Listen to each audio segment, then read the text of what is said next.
Good evening students. जैसा कि मैंने आपको बोला था कि शाम को आपकी एक एसएससी सीजीएल के डिटेल्ड सिलेबस से रिलेटेड क्लास होगी। थोड़ा सिलेबस के बारे में डिस्कस कर लेते हैं, जो कि मुझे सिलेबस के बारे में आपसे डिस्कस करना था। तो एसएससी सीजीएल का जो सिलेबस है उसके बारे में डिटेल्ड आपको बताने जा रहा हूँ।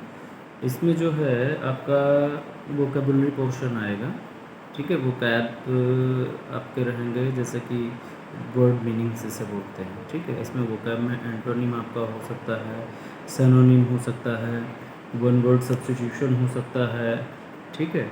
इनका सबका आपसे पूछा जाएगा, ठीक। Antonym, synonym, one word substitution, इनसे कुछ सेंटेंसेस आपके रहेंगे।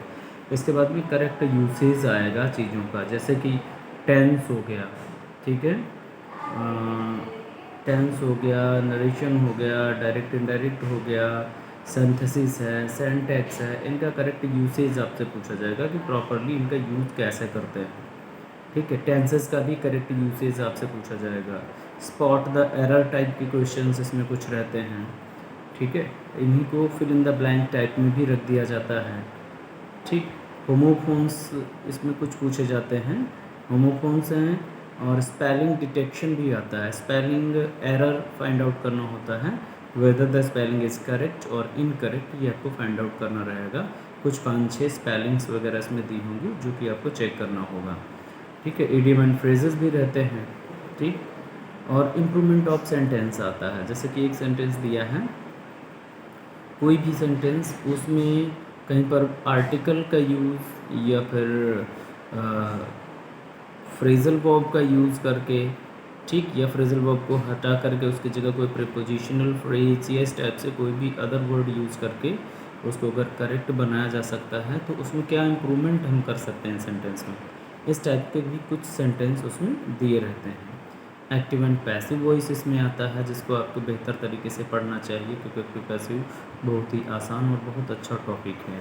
इसके बाद में डायरेक्ट इनडायरेक्ट, चूँकि नरेशन आपका मैंने बताया, डायरेक्ट इनडायरेक्ट नरेशन भी इसमें आता है, कुछ सेंटेंसेस उससे भी रहते हैं। इंग्लिश का पोर्शन इसमें बड़ा ज़बरदस्त रहता है, अच्छे से इंग्लिश के बारे में पूछा जाता है, और अप्रॉक्स 50 मार्क्स का आपका इंग्लिश रहता है इसमें, ठीक है। आगे देख लेते हैं इसमें और क्या पूछा जाता है। सफलिंग of sentences in the passage, जैसे कि आपका सेंटेंस जो अरेंजमेंट ऑफ सेंटेंसेस आपने क्लास 10th और 9th में पढ़े होंगे। सेंटेंसेस का प्रॉपर अरेंजमेंट किया जाता है। उसमें एक सेंटेंस है जिसमें कि उसके सब्जेक्ट, वर्ब, एडवर्ब या फिर प्रीपोजिशन, कंजंक्शन, इंटरजेक्शन जो भी हैं, जो कि पार्ट्स ऑफ स्पीच हमारे होते हैं, ठीक है। पार्ट्स ऑफ स्पीच, एक सेंटेंस में कई पार्ट्स ऑफ स्पीच का यूज होता है, तो उनको उनके प्लेस से इधर उधर कर दिया जाता है, जिससे कि सेंटेंस करेक्ट नहीं होता। फॉर एग्ज़ाम्पल मैंने आपसे बोला कि Ram is a good boy, ये एक प्रॉपर सेंटेंस है। अगर इसको उल्टा कर दें, is a Ram good boy, इस टाइप से ये सेंटेंस जो है प्रॉपर अरेंज्ड नहीं है। अब इसको प्रॉपर अरेंज करके आप फिर उसको बनाएंगे Ram is a good boy, ठीक है। ऐसे ही सेंटेंसेस बहुत सारे आते हैं जिनको कि आपको करेक्ट करना रहता है, ठीक, प्रॉपरली उनको अरेंज करना रहता है। क्लोज पैसेज आता है। क्लोज पैसेज का मतलब होता है एक पूरा पैसेज दिया होगा, स्टोरी टाइप से एक रहेगी, ठीक है।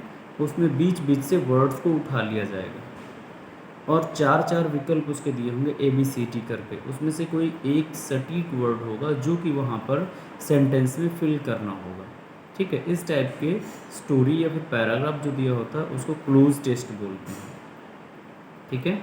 इसके बाद में आगे देख लेते हैं इसमें आगे क्या रहता है।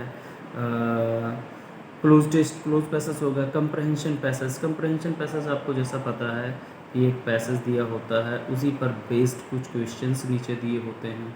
वो क्वेश्चंस MCQ टाइप या फिर वेरी शॉर्ट आंसर टाइप के क्वेश्चंस हो सकते हैं, ठीक है, जिनको कि आपको आंसर फाइंड आउट करके उसी पैसेज से आंसर फाइंड आउट करके आपको लिखने होते हैं। या फिर आपका जब पेपर में आएगा तो उसके क्वेश्चंस जो दिए होंगे, ठीक है, और उनके 4 विकल्प दिए होंगे, उनमें से आंसर जो सटीक होगा वो आपको सेलेक्ट करके मार्क करना रहेगा, ठीक है। आगे देख लेते हैं। टू टेस्ट कंप्रहेंशन पैसेज हो गया। To test comprehension 3 or more paragraph will be given and question based on those will be asked। अच्छा, 3 से 4 लगभग पैराग्राफ आपके आएंगे पेपर में। जो होता है आपका जो एसएससी सीजीएल का पेपर होगा उसमें 3 से 4 पैसेज आएंगे जिन पर बेस्ड क्वेश्चंस दिए हुए होंगे जिनको कि आपको करना होगा। ठीक है, एटलीस्ट 1 पैराग्राफ, आगे देखते हैं क्या सिलेबस में दिया हुआ है।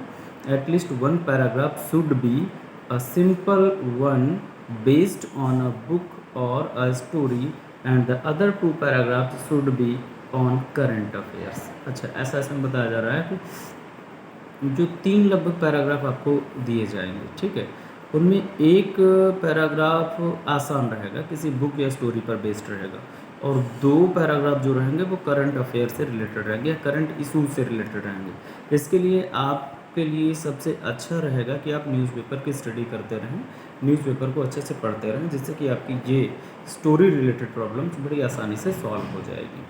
ज़्यादा से ज़्यादा आप द हिंदू को देखें, the Hindu is the best. Okay, the Hindu को देखते रहें तो मैक्सिमम स्टोरीज वहीं से पुटअप की जाती हैं। ठीक है, बेस्ड ऑन द रिपोर्ट और एन एडिटोरियल। अच्छा, और द हिंदू का जो होता है उसका आप एडिटोरियल पोर्शन देखें, उसका जो एडिटोरियल पोर्शन आता है वहाँ पर कुछ स्टोरीज़ दी होती हैं, उन्हीं स्टोरीज़ को आप कॉन्टिन्यूअस पढ़ते रहिए 2, 4, 6, 8 महीने, जब तक आपका पेपर नहीं हो जाता तब तक आप पेपर को केवल एडिटोरियल पोर्शन ही आप पढ़िए। उसमें से ही हो सकता है कि 2 स्टोरीज़ आपकी फंस जाएँ। ठीक है, तो ये बहुत ही आसान तरीका है कि इंग्लिश को टैकल करने का एग्ज़ाम में। आप द हिंदू पेपर को देखिए कॉन्टिन्यूसली और थोड़ा बहुत ग्रामर का प्रैक्टिस करते रहिए। जो टॉपिक्स मैंने बताए हैं उनका ग्रामर पे प्रैक्टिस करते रहिए। कुछ प्रैक्टिस सेट आप ले लीजिए, उनका भी प्रैक्टिस करते रहिए। बाकी यहाँ पर हम आपको पूरा प्रैक्टिस कराएंगे। ठीक है, जितना भी आपका सिलेबस दिया है वो कैब, ग्रामर और पैसेज, इनका सबका आपको डिटेल यहाँ पर प्रैक्टिस कराया जाएगा। ठीक है, तो आज के लिए आपका सिलेबस जो है हमने आपको पूरा बता दिया है। ठीक है, इसको अच्छे से स्टडी करिए और आज के लिए इतना ही। Thank you, have a good day. Please subscribe and like and subscribe my channel. Have a good day.